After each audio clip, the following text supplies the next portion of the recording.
po, in-interview po siya ng Net21, si Atty. Baligon.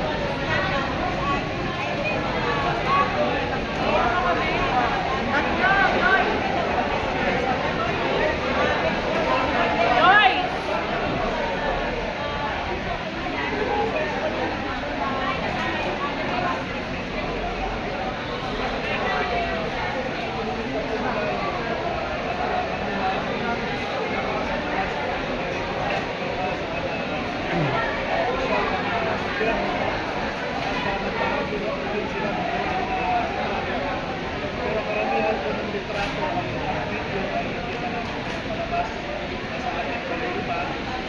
Nabanggit din yung ledger kanina. Pero meron po ledger na nakakover. Pero nasa doing safe po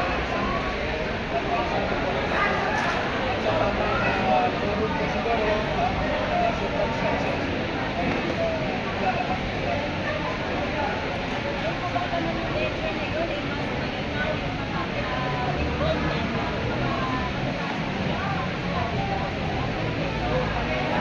Makikita niyo po yung ibang mga pangalan, no? Katulad ng nakatanggap ng mga ng 1.6 billion, nakatanggap ng 3.5 billion, mga ganon, no? Na mga mataas na opisyal ng gobyerno.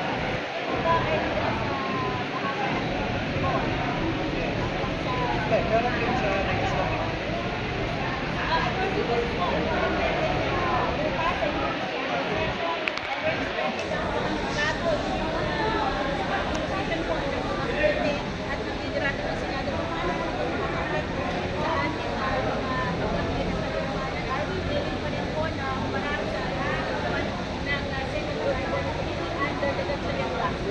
Willing po kami kahit saan forum.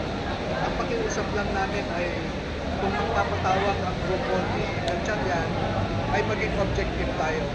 No? Kasi kung sasabihin nila na nagsisinungaling kayo, kaagad, katulad yan, hindi pa kami pinapakinggan ng grupo nila, ay sinabi ng sinungaling kami. Sinabi ni Senator Lacson ay i-forward them daw kami. Hindi pa nila naririnig yung sinasabi namin.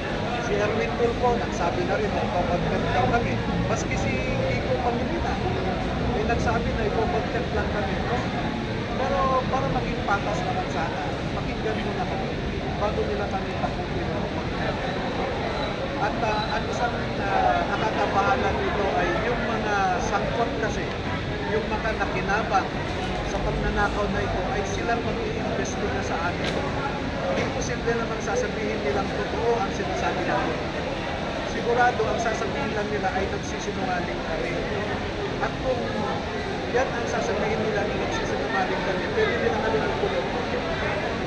At taong bayan na po ang humusga. Ganun lang ang pwede namin gawin. Ibahagi kung ano yung nalalaman ng mga sundalo. Nandun na kami ng June 8 eh. Pero nakita nyo naman, nandun ka ma'am noon. Halos isang oras kami pinasos sa QR code pa lamang. At nung nandun kami, during the QR code processing, may bubulong na sa akin consultative meeting na lang ang ginagawa, hindi na hearing. At sinabihan ako, hindi na kayo kailangan pumunta sa social code. Kaya, ang sigurado, mag-respond na lang sa opisina sa pamilya. Pero pagkatapos ko ng respond, sinabihan ako, nandun pa sila, ay bababasa na kami. Pagbaba naman namin, sabi, suliskat na. Pero pinuntahan ko si Senator Soto. Ay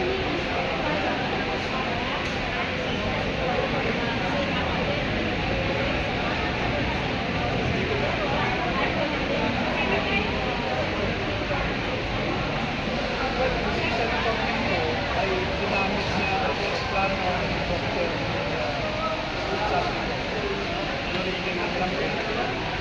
Nakita niyo naman yung gamit. So, ang isang issue dahil dineclare niya ba yan si Soto? Kasi si Senator Lacson, ang depensa niya kaagad, yung nakita mo pagsakay sa helicopter, sabi ko, binayaran ko yun, 11 million na ang gastos ko, sabi niya. Pero ang picture na pinapakita niya, 2022 elections yun. Hindi naman yung 2035. Kapag niya, I think it was before, I think April of 2025. For the election.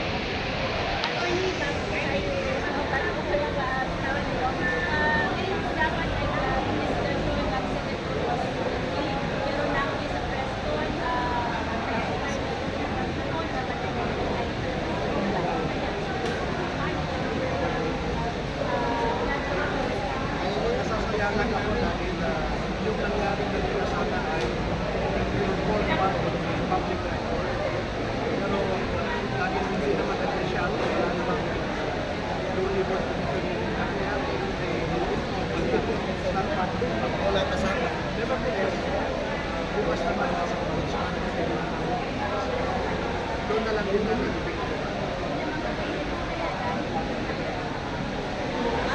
alam ko yung pinagdadaanan nila na kwento sa akin. Ang masabi ko lang, ipagkasal din natin silang lahat na maliwanagan. They should put the national interest above their personal interest. What blocks? Sana binigay nila yung natin at maging statesman sila. Kasi nakita naman natin yung actuation nila. Agawan ito ng poder. Pero merong rules, merong saligang batas ng basehan. Makita natin na binaliwala at ang sarili nilang rules, binaliwala ang constitution para lamang mahawakan ng poder sa Senado. At unfortunately, lockdown nila, pag-i-stop ng Senado, hindi makapasok. So, tigilan na po sana natin ito dahil lang sa politika, dahil lang sa pagtatakip, sa katotohanan, may iba abot po tayo sa konstitusyon.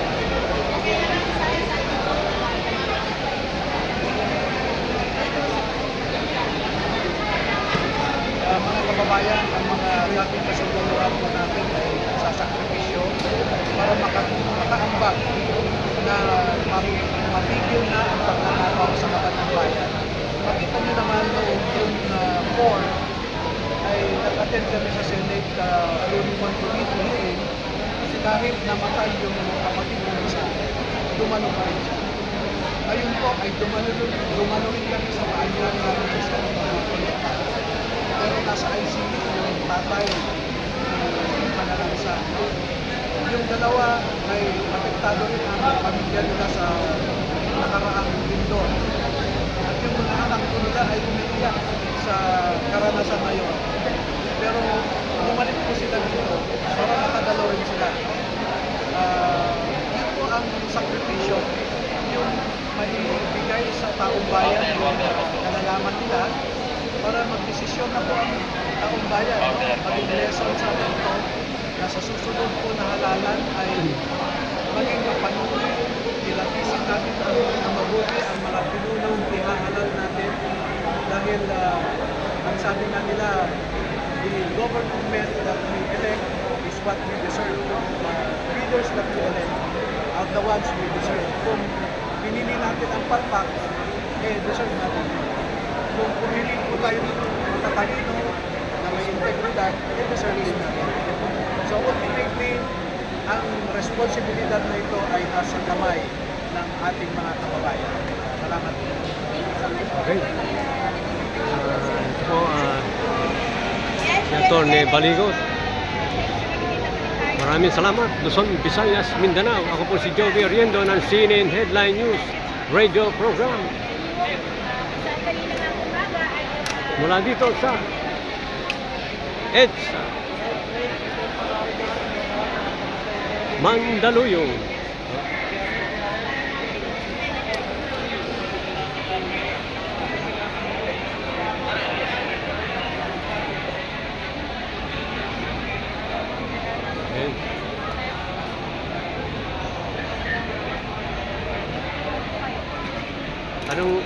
Anong brand ang pangalan dito? Hindi ko po alam. Hindi alam. Okay, nakalimutan. EDSA na lang. EDSA Mandaluyong. Oh. Okay, thank you.